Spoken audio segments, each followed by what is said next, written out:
بسم اللہ الرحمن الرحیم۔ السلام علیکم ورحمۃ اللہ وبرکاتہ۔ میں ہوں آپ کا خادم محمد بلال اتاری۔ آج کا جو موضوع ہے بہت اہم ہے۔ میری مرادیں حضرت سیدنا امام اعظم ابو حنیفہ رضی اللہ تعالیٰ عنہ 2 شعبان کو آپ نے دنیا سے وصال فرمایا، تو انشاءاللہ انہی کی ذات کے حوالے سے کچھ باتیں میں عرض کرتا ہوں۔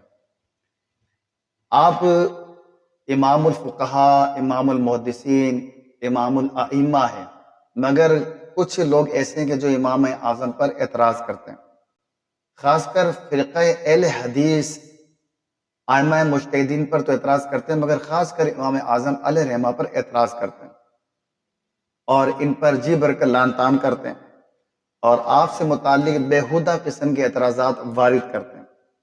اور جو آپ کے ماننے والے یعنی جو حنفی ہیں، ان اعتراض کے ذریعے سے انہیں امام اعظم سے متنفر کرتے ہیں اور اس طرح دین سے دور کرنے کی کوشش کرتے ہیں۔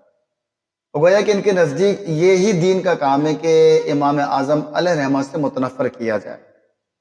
تو الٹے سیدھے سوالات کرتے ہیں، لوگوں کو گمراہ کرتے ہیں اور اس طرح ایک بحث و مباحثہ کی فضا کو قائم کر دیتے ہیں، اور خود کسی محفوظ مقام پر بیٹھے ہوتے ہیں، مگر جو لوگ ہیں وہ آپس کے اندر باہم دست و گریباں ہو جاتے ہیں۔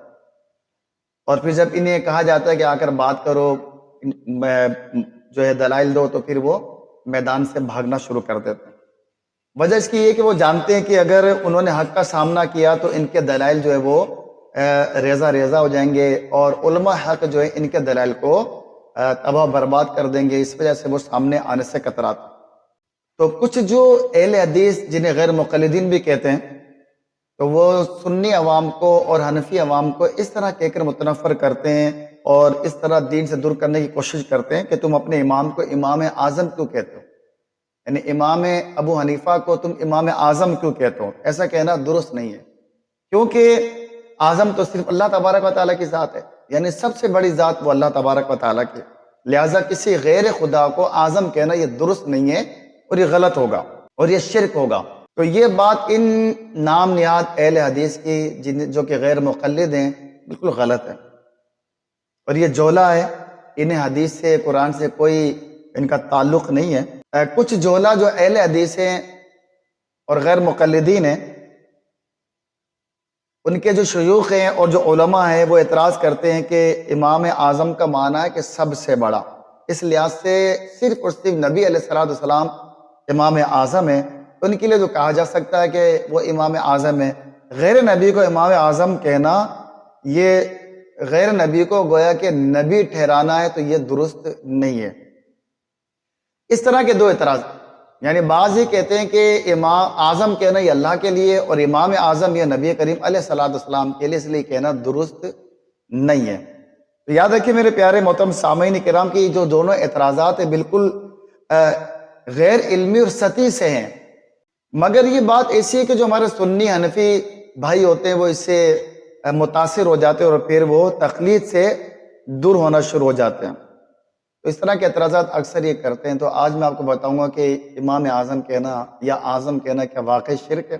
اعظم کا جو لفظ ہے یہ اس میں تفضیل کا صیغہ ہے، اس کا مطلب ہوتا ہے سب سے بڑا۔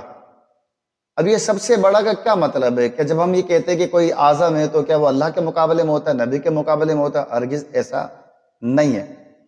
جب بھی کوئی کہتا ہے نا کہ کسی معاملے کو کہ بھئی یہ اعظم ہے، تو اس کا مطلب یہی ہوتا ہے کہ اس دور کے لوگوں میں یہ بڑا ہے، یعنی جو عصر حاضر کے علماء ہیں ان میں یہ اعظم ہے، امام اعظم ہے، تو ان علماء کرام میں یہ اعظم ہے۔ اس کا مطلب ہرگز یہ نہیں ہوتا ہے کہ اللہ تبارک و تعالیٰ سے بڑا ہے یا رسول اللہ صلی اللہ تعالیٰ علیہ وآلہ وسلم سے بڑا ہے۔ اور پھر اب دیکھیں کہ اعظم کا جو لفظ ہے کیا اللہ تبارک و تعالیٰ کے ناموں میں سے ایک نام ہے؟ تو بالکل بھی ایسا نہیں ہے۔ اعظم کا لفظ اللہ کے لیے بھی استعمال ہو سکتا ہے اور غیر اللہ کے لیے بھی استعمال ہو سکتا ہے۔ اب دیکھیں قرآن پاک کے اندر یہ لفظ صرف 2 مرتبہ آیا، جو اعظم کا لفظ ہے 2 مرتبہ آیا۔ ایک تو ہے سورہ توبہ آیت نمبر 40، اور آیت ہے الذین آمنوا وہاجروا وجاہدوا فی سبیل اللہ باموالہم وانفسہم وآعظم درجۃ عند اللہ واولئک هم الفائزون۔ اس آیت کریمہ میں اعظم کا لفظ آیا ہے، اور یہ اعظم کا جو لفظ آیا یہ اللہ کے لیے نہیں آیا، کا ترجمہ یہ ہے کہ جو لوگ ایمان لائے اور ہجرت کی اور اللہ کے راستے میں اپنے مال اور جان سے جہاد کیا، وہ اللہ کے یہاں بڑے درجے والے اور وہی لوگ کامیاب ہیں۔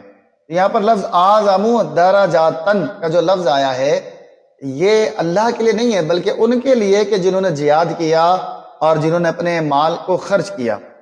اس سے پتہ چلا کہ اعظم کا لفظ غیر اللہ کے لیے قرآن پاک میں استعمال ہوا۔ دوسری جو آیت ہے سورہ حدید کی آیت نمبر 10 ہے، اس آیت کریمہ میں بھی لفظ اعظم آیا، اولئک اعظم درجات من الذین انفقوا من بعد وقاتلوا وکلا وعد اللہ الحسنی واللہ بما تعملون خبیر۔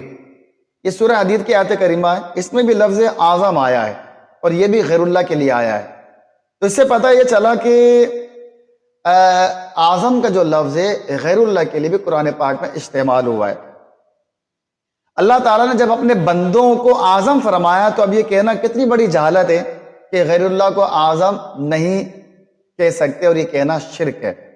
اس جہالت والی بات کا سنگین نتیجہ یہ ہوگا کہ معاذ اللہ الزام شرک خود اللہ تعالیٰ پر آئے گا، کیونکہ اللہ تبارک و تعالیٰ نے غیر اللہ کو اعظم کہا ہے۔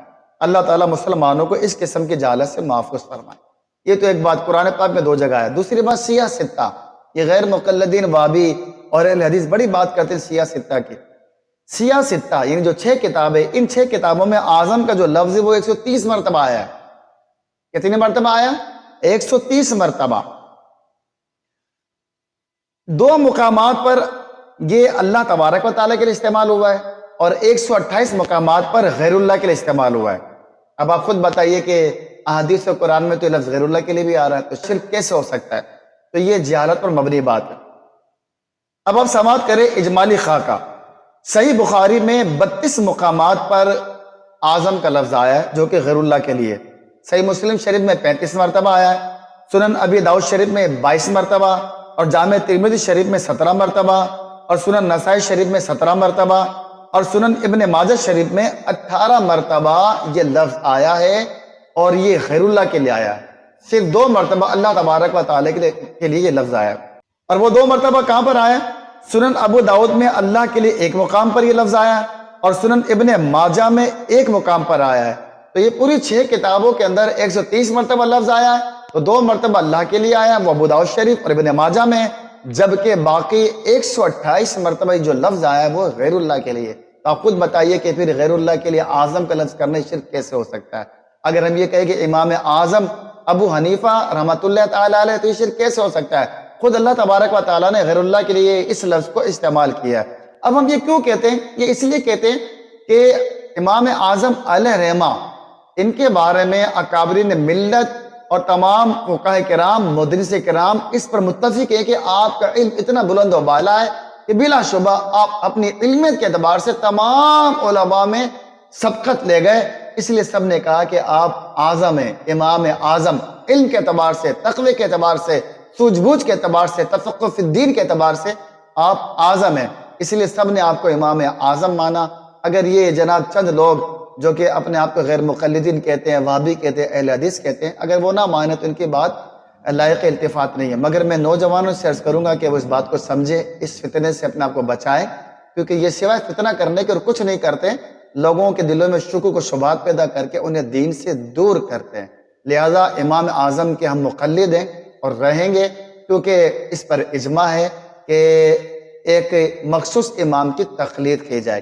امید ہے انشاءاللہ تبارک و تعالیٰ آپ کو اس گفتگو سے فائدہ حاصل ہوا ہوگا کہ یہ اعظم کا لفظ خدا کے لیے بھی آ سکتا ہے اور غیر خدا کے لیے بھی آ سکتا ہے۔ اللہ تعالیٰ ہمارے ایمان کی حفاظت فرمائے اور بدعقیدگی اور بدعقیدہ لوگوں سے ہماری حفاظت فرمائے، ہماری نسلوں کی بھی حفاظت فرمائے۔ وآخر دعوانا ان الحمدللہ رب العالمین۔